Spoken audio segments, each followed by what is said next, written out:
Bill Graham from Los Angeles. Warren, you've made it possible for outside shareholders to understand Berkshire's financial businesses. But there is one that seems, to me anyway, hard to understand, which is the financial products business, which I guess involves trading of derivatives. And given the same kind of concerns that you and Charlie voiced in relation to financial businesses, can you help us out on that and why you're comfortable with it? Well, I think you put your finger on it, Bill. It is a hard business to understand, and it's a hard business to understand if you own it, let alone read about it in somebody else's annual report. And I would guess that most people who own complicated or extensive derivatives businesses, I would say that most of the CEOs probably don't understand it. Now, how many of them stay awake at nights over that, I don't know. Actually, in financial products, what you see on that one line of income on that, and also what you see in the balance sheet items, is a combination of several things. It's General Re Securities, which used to be GRFP, General Re Financial Products. It's a couple of other operations. It actually has our structured settlement business in it, which is quite predictable and a very easy business to understand. And it actually has some trading business that I do that falls in there. It's not our normal investment business, but it may involve what I think it tends to be fixed income related. It might involve arbitrage or semi-arbitrage of various types of fixed income securities. It wouldn't involve any equity arbitrage. That would not be in there.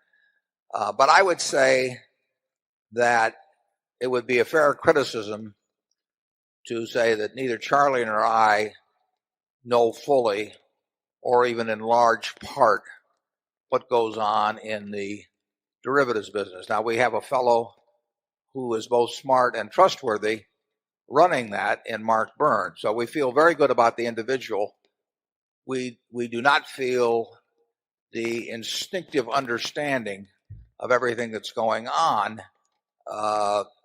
that we do probably in most of the businesses that we're in. I think we've probably got 17,000 outstanding tickets at General Re Securities, and those interplay in all kinds of ways. And I don't think that Charlie or I have our minds around that book of products.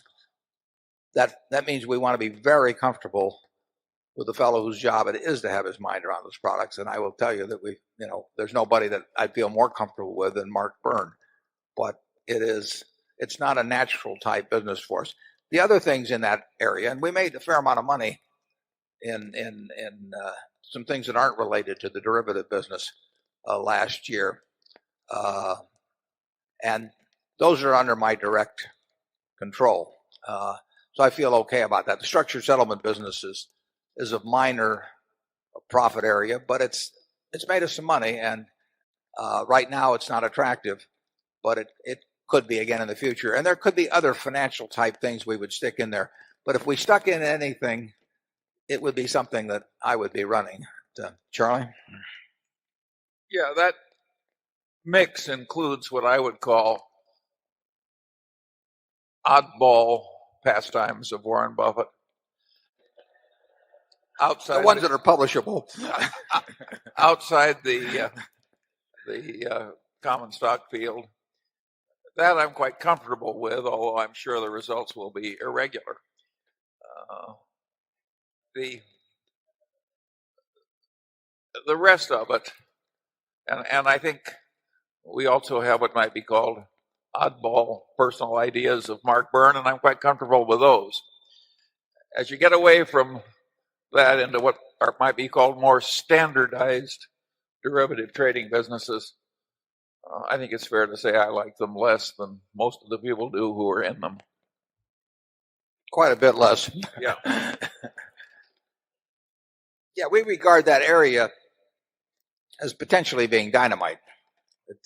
Because if you get a large group of people that in many cases in that business, although we've tried to go away from it ourselves, but in many cases that business are getting paid based on front-ending potential profits.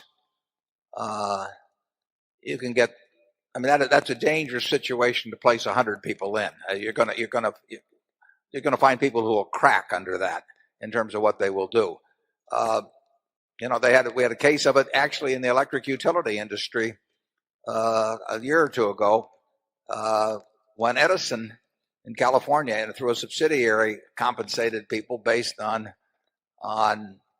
projecting the profitability of business they were putting on the books that day. That's Wall Street practice, and it was brought to the utility industry, and it produced, I'd say, predictable results. So it's dangerous to pay people to make deals where you won't know the outcome for 15 or 20 years and give them a lot of money up front for doing it. And that's fairly standard practice in the business. I mean, it was standard practice at Solomon when I was there. And as I say, people occasionally crack under that.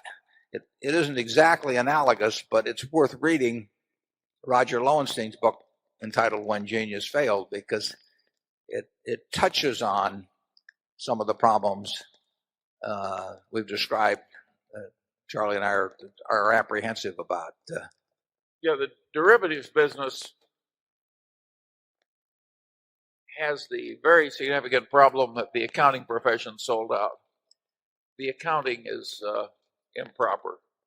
It front ends way too much income. It's irrationally optimistic because that's the way the denizens of the field want it, because it creates bigger compensation. This is intrinsically an irresponsible system, and it's another case where the accounting profession has failed the wider civilization.